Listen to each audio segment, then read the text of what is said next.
karera ang buhay, kaya hindi tayo dapat nakikipag-unahan sa iba.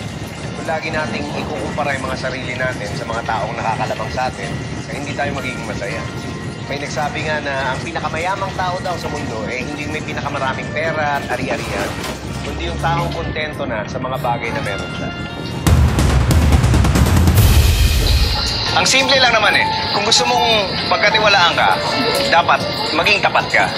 Masarap kasing pakisamahan yung tao na tapat sa'yo Hindi niya kasi sasayangin yung oras mo. Hindi ka na nag-aalala, hindi mo na kailangan magtanong sa iba. Pag nagsinungaling kasi yung isang tao sa'yo, kahit yung mga sinabi niya totoo, parang questionin mo Yung katapatan, kumbaga sa regalo, sobrang mahal yan Kaya huwag mo asahan may bibigay sa'yo yan ng mga walang kwentang tao. Alam nating lahat na mahirap ang buhay. Pero para makaya natin yung mga problemang dumarating, isipin na lang natin na ang buhay parang libro na tayo yung sumusulat.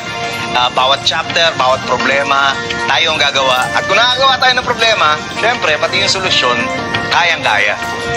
Tayo yung mamimili kung ano yung gusto nating storya. Nasa atin din kung gusto natin na ang ending malungkot o masaya.